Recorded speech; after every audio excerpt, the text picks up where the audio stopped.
President Trump wants Hillary to run again. Me too. And speaking of hashtag Me Too, we'll discuss the Me Too meme and how saccharine slacktivism hurts real victims. Then we'll be joined by possibly the first Democrat ever to grace the Michael Knowles Show couch to run down the latest list of left-wing talking points. Finally, Erielle Davidson and his Eminence, Paul Bois, join the Panel of Deplorables to talk America's quiet victory over ISIS, John McCain's spurious nationalism, and California's official third gender. That's what I am. I'm Michael Knowles. This is the Michael Knowles Show.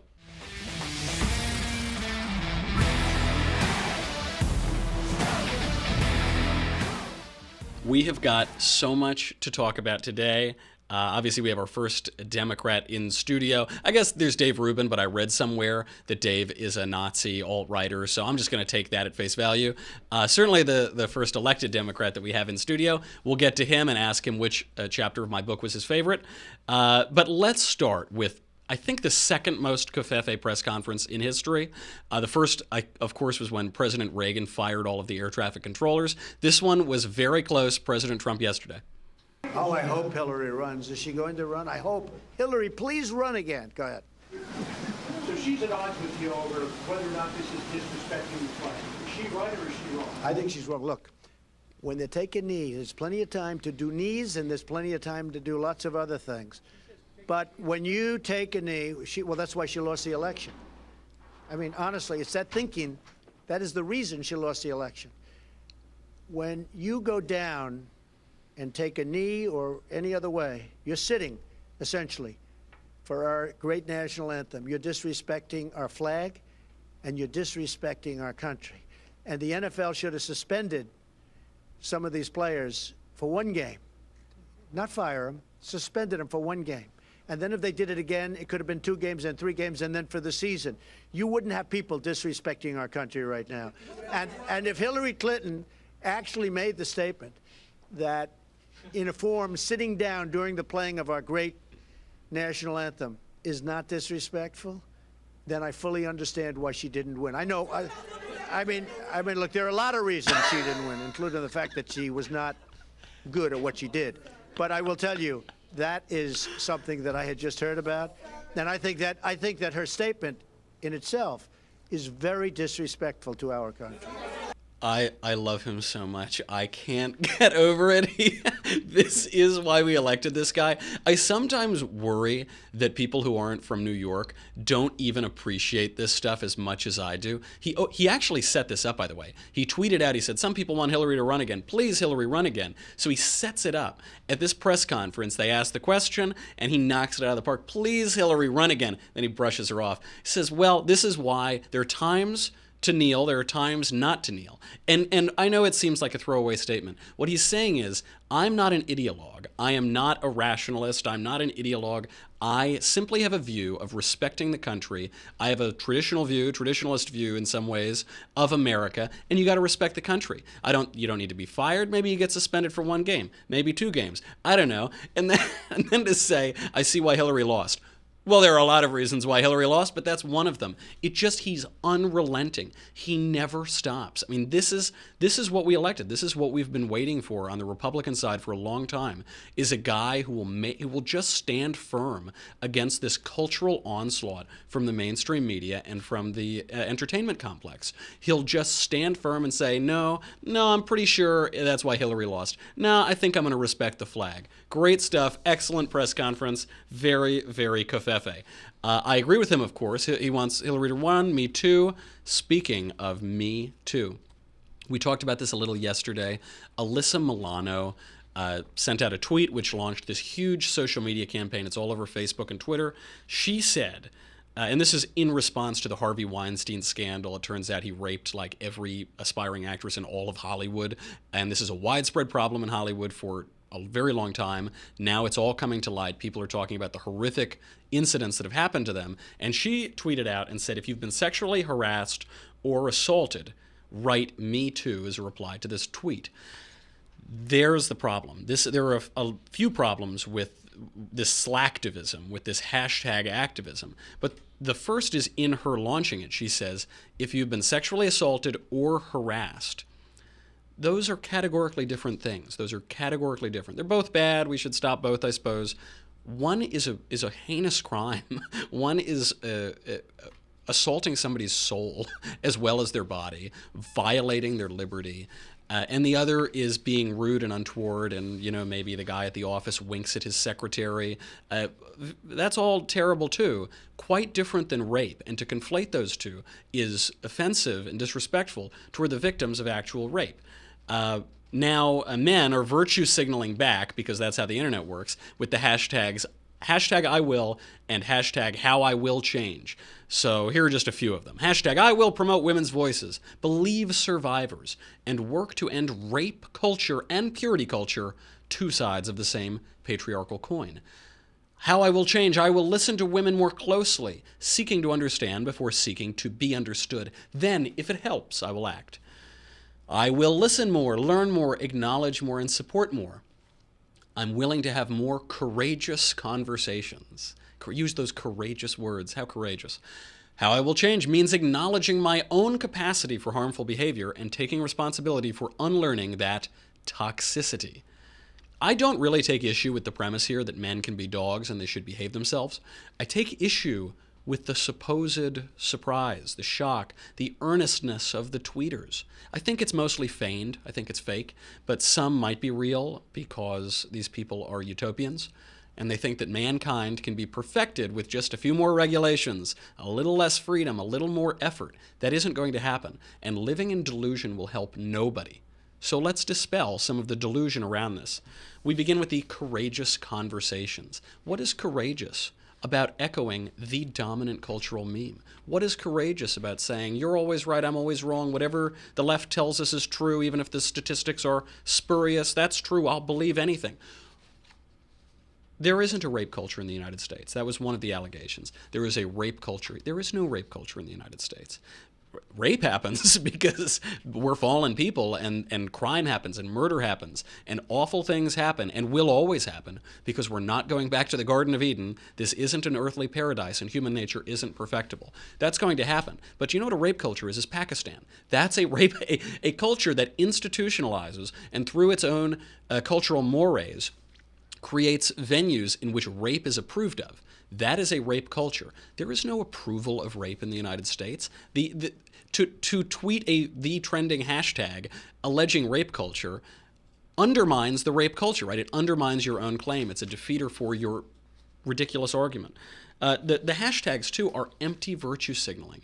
It is saccharine. It's slacktivism that accomplishes nothing. It reminds me of, I don't know if people remember this, Coney 2012.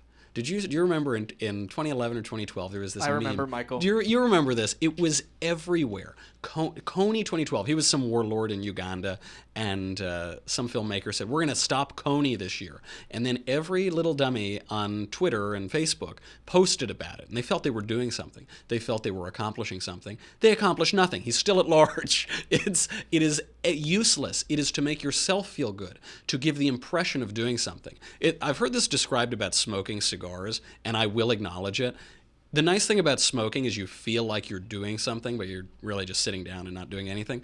That's slacktivism. Michelle Obama did this. She held up a sign when those girls were kidnapped by Boko Haram in Nigeria. The sign said, no joke, hashtag bring back our girls.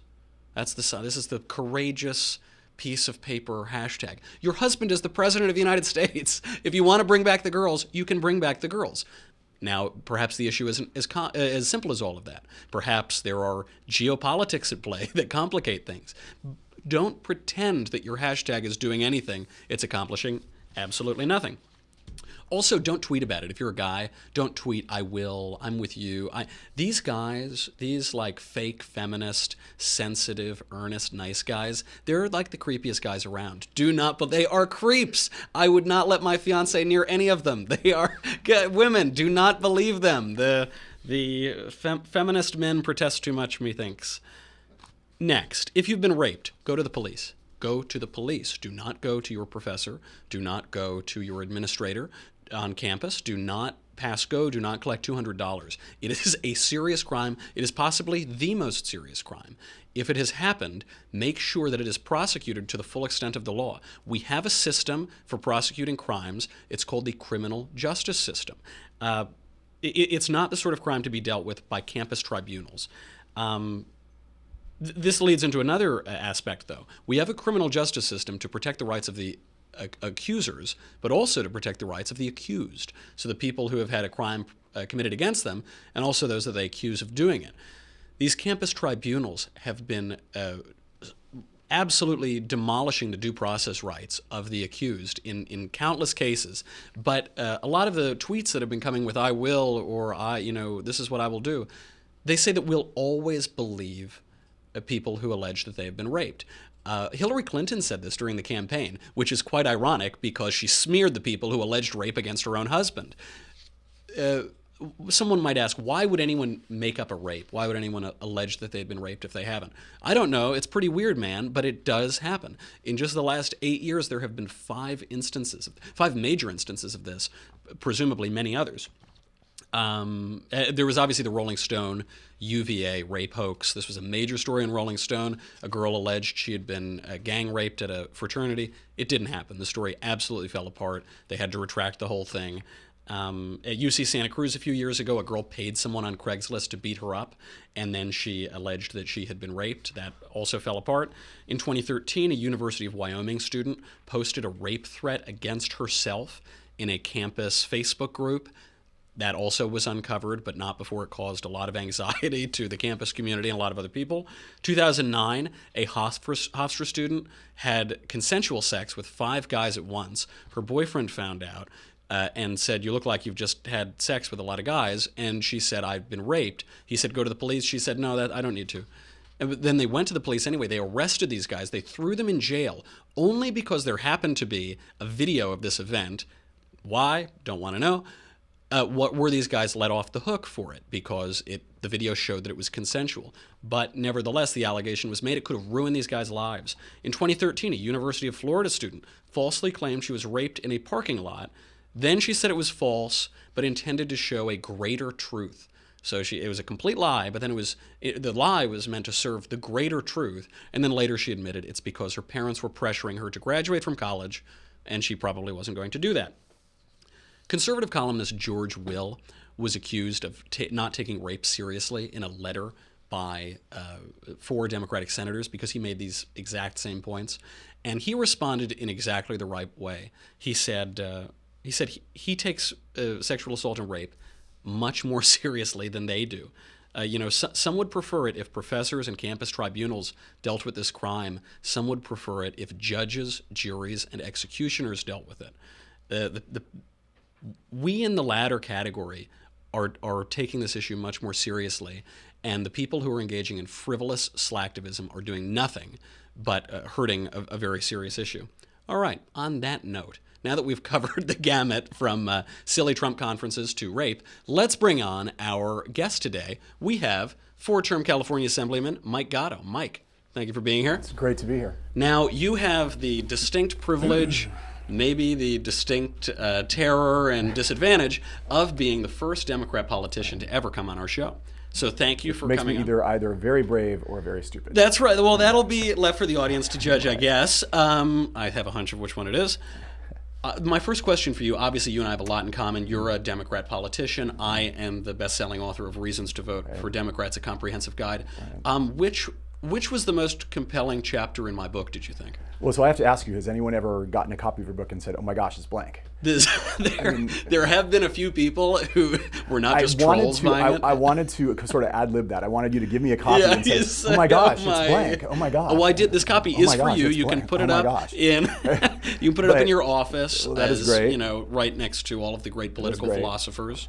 There is a professor I know who, at the end of every semester, he asks his students about reading that he never assigned, and sees who is the greatest BS artist. And so I was going to say then I guess page 117 is the reason why I love this book. I'm really, thank you so much. I appreciate you reading it even just right now. And it's personalized. It is personalized because I do appreciate that you're willing to come on and talk to Republicans.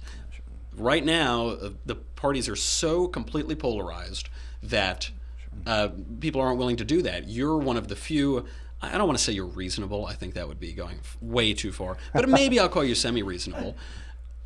So we probably agree on a great many things. I want to ignore those completely and only talk about what we disagree on. Sure. There are a lot of Democratic talking points that are going around now that I think are bunk. I think a lot of Democratic politicians think they're bunk too. Can we go through a few of these and maybe you Happy give to your do opinion? so. All right. And by the way, the dialogue reason is the whole reason I'm here. I think it's so important right now that, everybody knows how polarized this country is, but I think it's more important than ever that we talk, that the two sides talk. It is, and it is impressive that you're doing that, because I talk about this sometimes on the show. I think there are two kinds of debate. There are debates where you score points and you just, yeah, I got my point and haha, I smacked you down. And then but I don't get anything out of that. I don't in any way benefit from that. But there are debates where even rarely I'll change my mind. I was pro-abortion. I was pro-choice. I had lunch with a bioethicist named Diana Schaub. By the end of the lunch, I was pro-life. Wow. A rare occasion, but people can change their minds when they discuss things. First question, first talking point. Did El Presidente, the Donald himself, did President Trump cheat Hillary Clinton out of the presidency? So I think if you read the more sensible articles on this, you will find out that President Putin wants the American public to believe that this happened.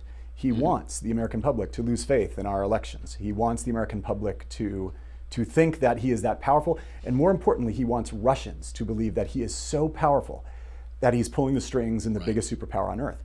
I think there's a real danger with that narrative, because are our elections at risk? Yeah, I've been somebody who has raised this issue that we have to be careful about voting machines. We have to be careful about vote by mail ballots. People can take them, and it happens all the time. Happened in Hollywood in a very, very recent election. But this idea that our entire democracy or our entire Republican form of government has been hacked or stolen by the Russians is so detrimental to people having faith in the system. That is such a mature analysis of it, because I think I even know Democrats on the grassroots level, members of my family, friends of mine who say Putin is controlling the government and Donald Trump is a Manchurian ridiculous things, right? Donald Trump, the guy we've known for 40 years, is really a secret plant of KGB operative Vladimir Putin. Yeah, Putin's got a hard time controlling his own country. Right. When these rumors started going out there, he was sort of at danger of there being another type of orange revolution, or people, a real strong alternative coming forth. And so, he spread these. I think he's been active in spreading these rumors. Of course, and that there, I think, is the fake news, right? People allege the fake news. I pride myself on being a strictly fake news program, but that there is the fake news, right? No, I don't think anyone is under the misconception that Vladimir Putin is a benevolent force. He loves the United States. He wants to do us well. But clearly, he's caused some chaos, even by crafting the narrative that he's caused some chaos. Absolutely right. The New York Times suggested that Donald Trump did not pay income taxes for 2 decades. This was blown up by my twin sister, Rachel Maddow. We have evidence that he did pay.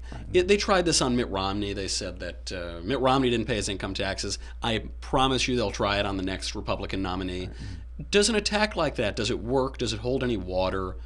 Does it work in the other direction? Probably not. Republicans are the greedy, awful capitalists.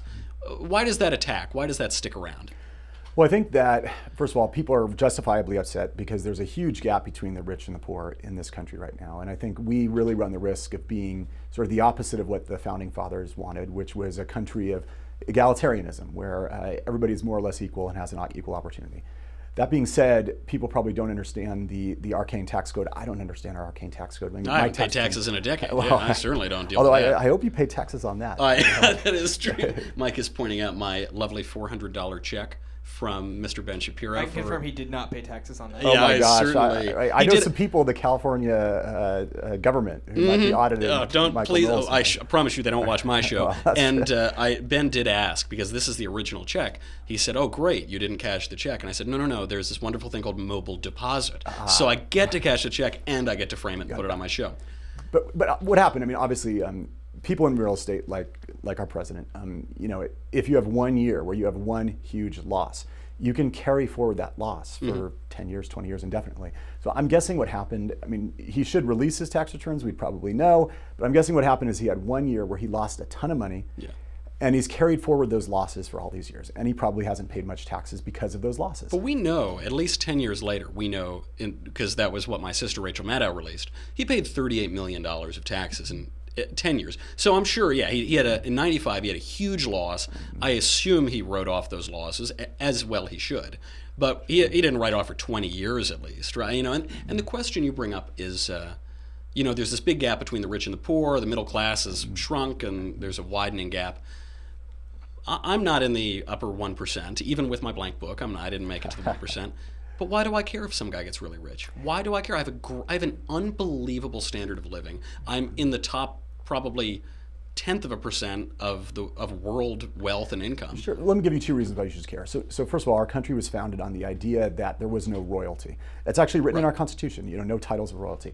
And when you have a system where, where Paris Hilton's great-grandchildren, or Kim Kardashian's great-grandchildren will be wealther than yours, no matter what you do, no matter how many wonderful, clever books you Listen, first of all, I plan on writing a lot of blank, clever books. But we see study after study. Dynastic wealth, for some families it holds true.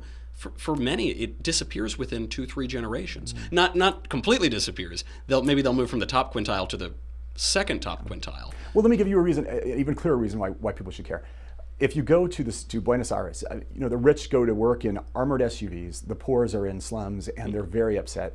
Do we want to live in a country like that? We don't. The last time the gap between rich and poor was so significant was 1929. How'd that turn out? I think that we're at a real danger unless we have a thriving middle class, and that's why everybody should care about this. I'm not saying confiscate wealth, but I think we do need to level the playing field. Well, I will grant you, and I will also point out that at the time of the founding of the country, there were a handful of extraordinarily wealthy people and a bunch of not wealthy people, and there was no income tax. King George III. Well, sure, there was them, but also the framers. However, you make a very good point. How did it turn out in 1929? We got Democrats elected for 4 terms, 5 terms. So I agree. It's something to worry about. If I have to worry about another Franklin Roosevelt, tax me more. That's fine by me. Speaking of the slums, speaking of all of this, these housing difficulties, you wrote a very good piece in the LA Times about affordable housing in Los Angeles. Now, just to fill people in, I don't know if people follow this more local story. Housing in LA is awful, and the homelessness problem is unbelievable. So friends of mine live in a very nice building. It's a luxury building. 1/5 of that has to go to low income. So you've got drug dealers, crazy people living in this. Or the developers' nieces and nephews. And there's a lot of corruption in this to begin with. But you're in this luxury building, and then around the corner, 3 blocks away, is Skid Row. Is Skid Row, which I don't see anything compassionate about letting drug dealers and crazy people live on the streets to destroy a neighborhood and kill each other. Why is LA, why has this government failed so much to address the problems of housing and homelessness? Well, I think there's been a fundamental lack of honesty. We just talked about the gap between the rich and the poor. Nobody wants to address the big problems. Nobody wants to address things like the Federal Reserve printing money, which has driven the cost of a loan down, has driven property values up so that they're so crazy that now you've got people who are so frustrated with their inability to buy a house that they're saying, okay, the government should subsidize me buying a house. And that gets to be a little bit odd. And you have these weird situations where we have more subsidies, more socialistic policies going into place. And then I also think nobody wants to address the root cause of homelessness or the various root causes of homelessness. California just a few years ago put in place this ballot initiative where we released on the streets a lot of people for a lot of crimes where otherwise they would have been getting the attention they deserve, getting the drug rehab that they deserve when they're incarcerated.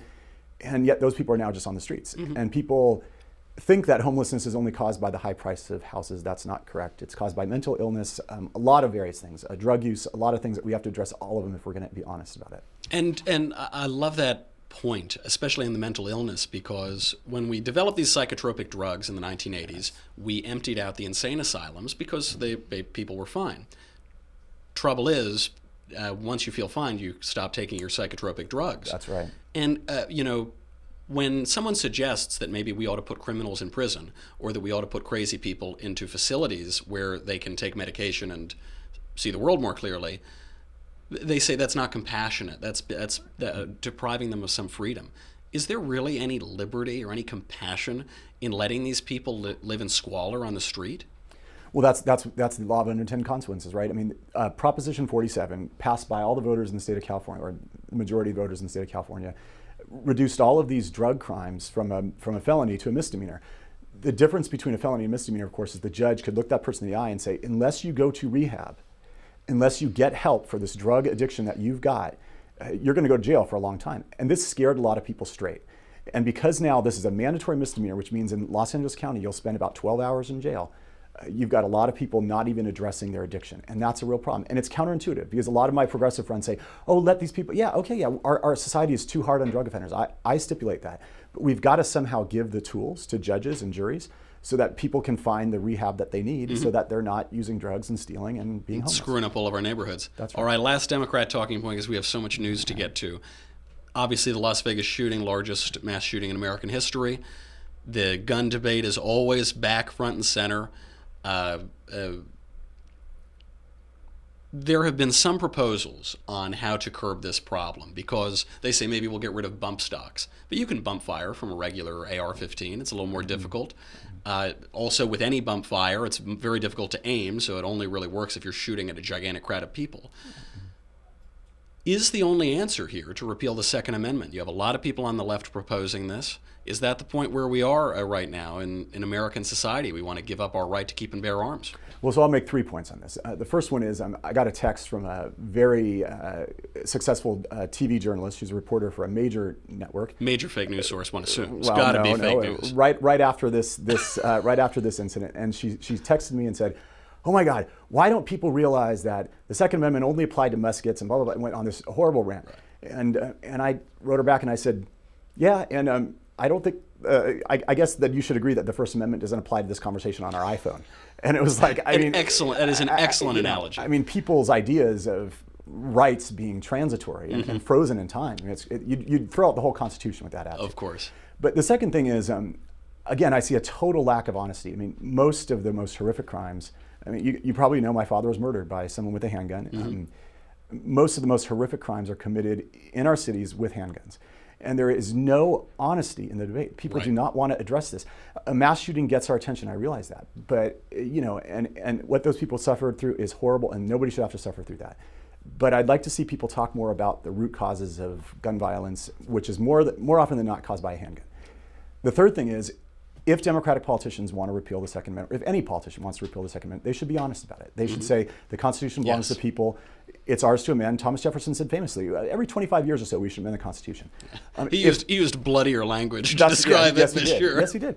But if people want to do that, the people own the Constitution. It belongs to all of us. And if they want to repeal the Second Amendment, then it's a movement that people should be honest about. We shouldn't dance around the issue if that's how people feel. Now, I, for one, do not believe in that. But politicians who do should come out and say it. They should be honest. You are channeling, this should scare you, by the way, you're channeling my feelings, at least on the honesty point of this. Because I think all the time, when they bring up assault rifles, which have been illegal for 80 years, and then they say assault weapons, which is a term that was made up in the mid-90s to conflate regular rifles with assault rifles, they look scary. They're big and scary. They look like machine guns. And so we say, okay, we got to get rid of those. If we get rid of those, we'll be fine. But as you point out, the awful murder of your father, handguns are the real problem in gun crime. 2/3 of so-called gun violence is middle-aged guys killing themselves. And more people are killed by hands and feet every year than are killed by any sort of rifle, including assault rifles or assault weapons, quote unquote, or shotguns. The honesty in this debate, I really only see honesty on the right among a handful of Democrats who are willing to have the courage to go out there, like you, Joe Manchin, other Democrats who are willing to face the issue seriously, and but a total dishonesty permeating the rest of the debate. Is there any way to fix that? I don't know. As long as both parties are raising money off of these tragedies, then I think we're going to continue to have this lack of meaningful debate. I've never been so depressed with politics in America than I was after this Las Vegas shooting. I mean, literally, a guy like me who's been in politics for a long time, in and out of politics, I'm cynical and jaded as the rest of it. I was so depressed. Getting a fundraising email from Democratic candidates dancing around the Second Amendment issue, getting fundraising. I mean, also the Republican congressional candidate who's given away bump stocks. I mean, come on. I mean, just give me a break, people. Can we get some honesty? I mean, the guy who the LAPD has a profile of the guy who killed my father. They think he was a petty drug user, someone who's high out of his mind. Yep. I would much rather see our society address the drug problem. I would much rather see us address mental illness and things like that. I think we can get a lot of headway, and I also think we need jobs. It's not as glamorous to address the preponderance of crimes that affect people, that affect the rest of their lives, than these one-off, spectacularly awful crimes that are spectacular for a reason, right? Because they're not the common crime that happens. Correct. Absolutely right. Well, all right, that's fine. I really enjoy going through the talking points with you. Give me time, though. I'll disappoint you at some point. I'm sure you'll disappoint me when we talk about all of this news that we've got to get to. But it is great because I bet you that if we were on like a cable news show or something, and it just had to be, what do you think about Trump? Yes or no? What do you think about this talking about? Yes or no? You'd have to stick to the talking points. Maybe you wouldn't. Maybe you'd have the courage of your convictions. I think most people would do that. Excellent. We have to get to the news. We have so much news to talk about. We need Mike to just say the craziest, most wild and absurd left-wing things you've ever heard. But you can't see that unless you go to dailywire.com right now. We want to thank all of our current subscribers. It's just $10 a month or $100 for an annual membership. You'll get me. You'll get the Andrew Klavan Show. You'll get the Ben Shapiro Show. Ooh, I know, droning. Who cares? But wait! You get the Leftist Tears tumbler. Look at this, mate. It is so delicious. I was hoping that, I was really hoping I could fill it up on this fountain of Mike Gatto today. But unfortunately, I haven't been able to yet. Maybe a little later on. I'll just keep playing Trump clips. You can have yours. It is the finest vessel for leftist tears in the entire country, perhaps in the entire universe. They observed recently, scientists observed gravitational waves coming out of two stars colliding and creating the molecules that have forged the leftist tears tumbler cup. It is indestructible. Go to dailywire.com right now. We'll be right back.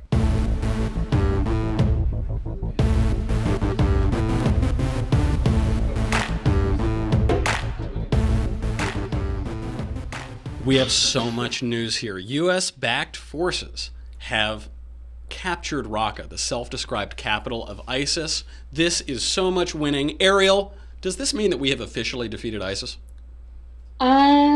Yes and no in some ways. So the best way to look at this is to say to ourselves, we've taken the self-designated caliphate. So we've definitely dealt a blow to the collective ego of ISIS. This is a top selling point for them to attract militants from all over the Middle East and the world.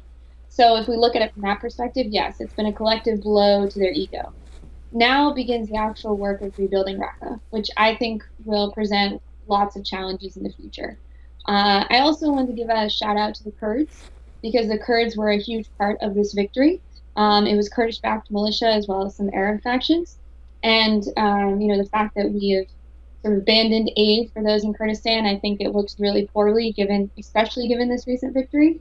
I guess to answer your question, in terms of the ideological defeat of ISIS, yes, but they're still going to be able to communicate with one another on their chat rooms online, and until, maybe we've taken their physical location, but in terms of their ability, which, is how they recruit members, but in terms of their ability to attract followers, that's still very much alive and well. So, we've cut the blood flow in some ways, but it's still living and existing. So we're gonna have to address it as a global organization. You've always got to be glass half empty, Erielle. Come on already. But she gave a shout out to the Kurds.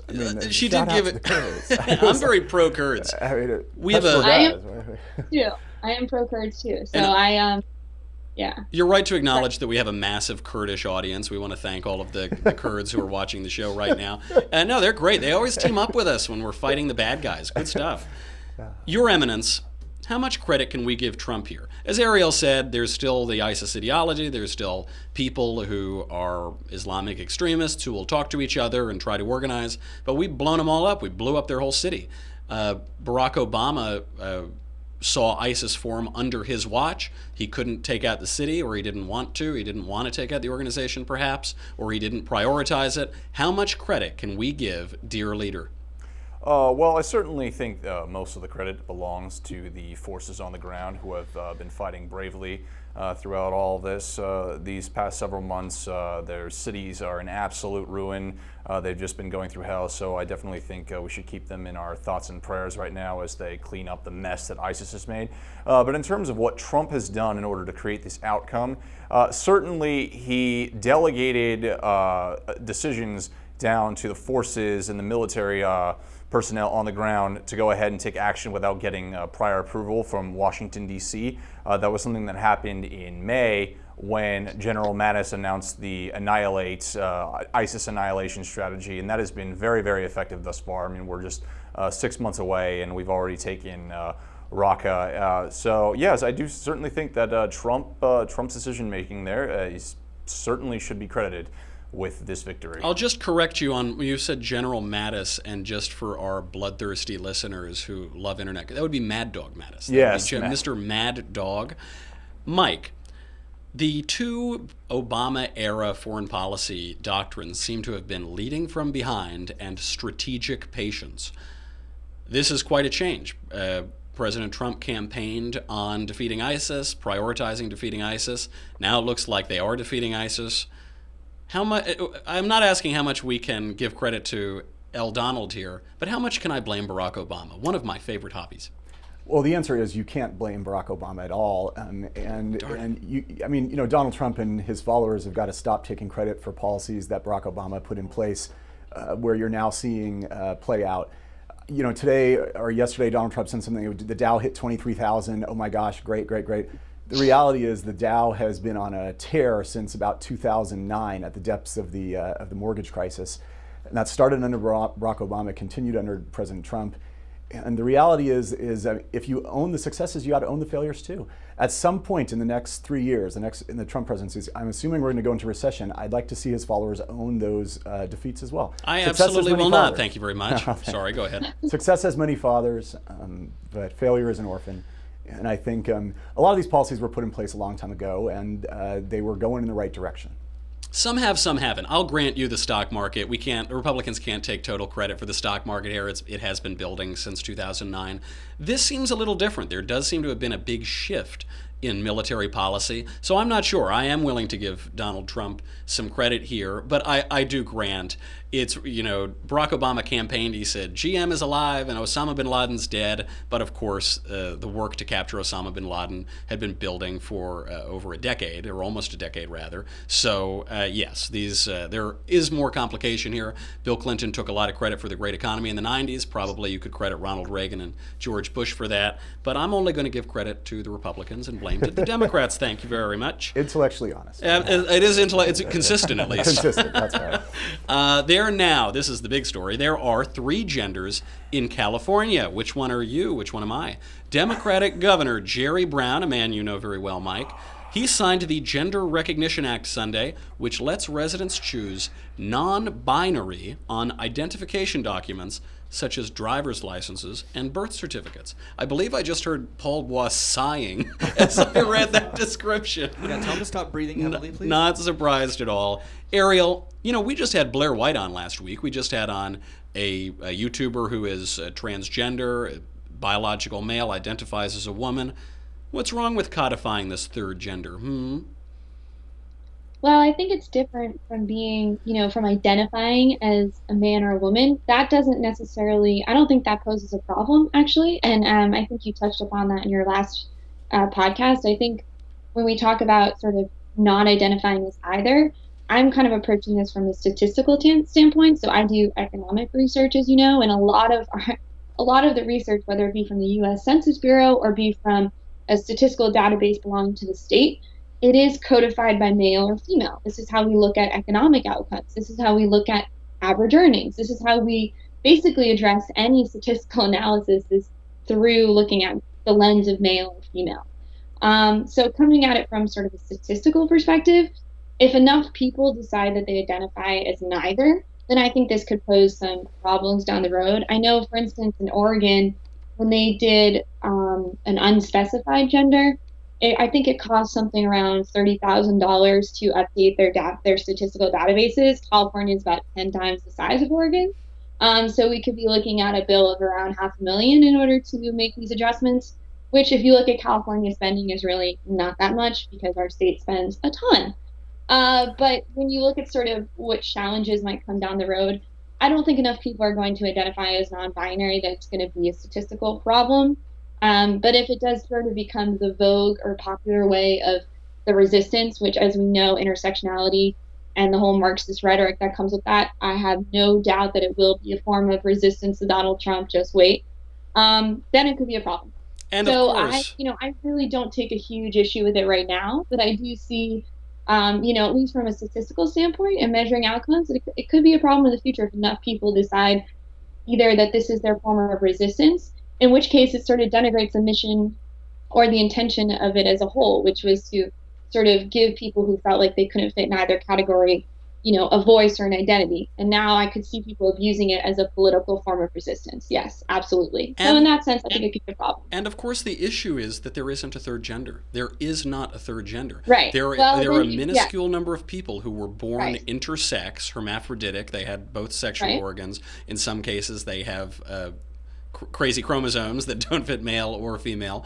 That is a vanishingly small number of people, and there are a slightly larger number of people who are either male or female who have a psychological affliction that makes them think that they are the other gender or desperately want to be the other gender or feel on a metaphysical level that they are the other gender. Listen, I identify as an author. I'm not an author, but I identify as one. I have empathy on this subject. But Mike, no one really thinks there's a third gender. Is there some good being done to society by indulging in this delusion?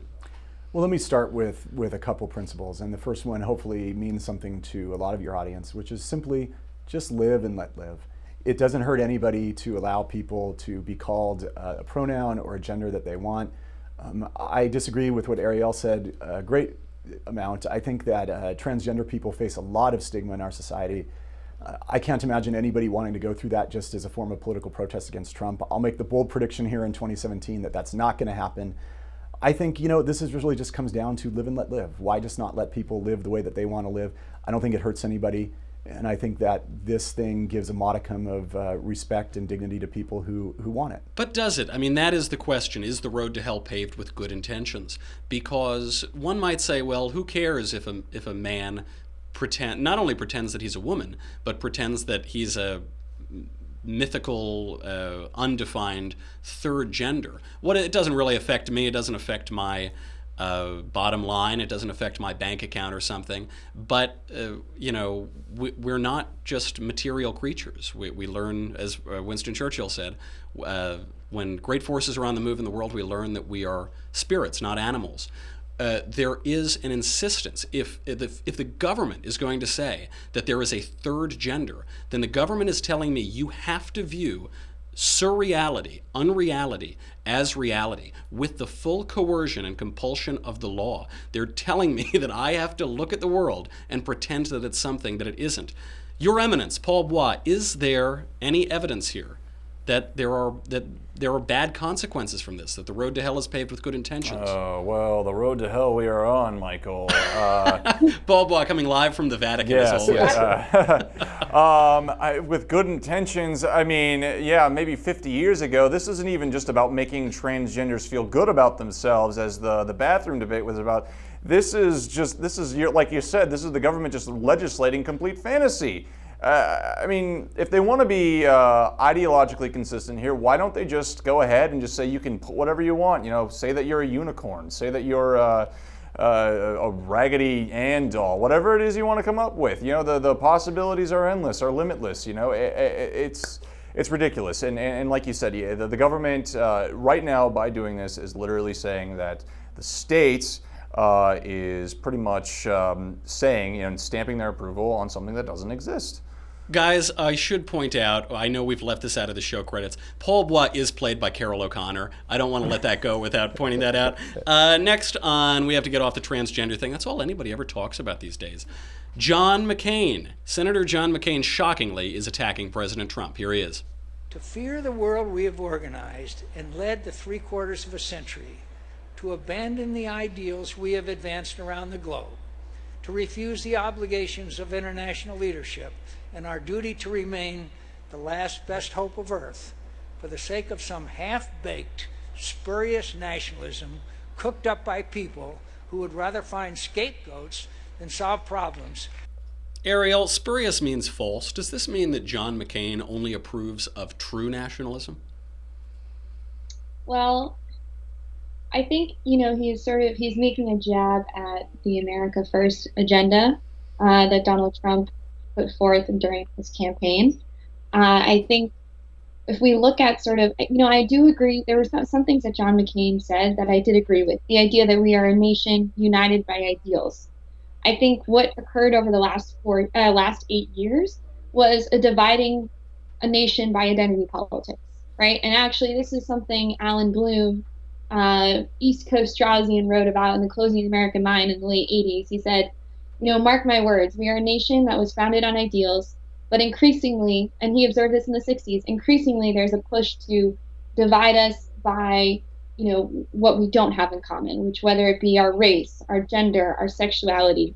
And, I'm someone that I firmly believe that we should be pushing back against that.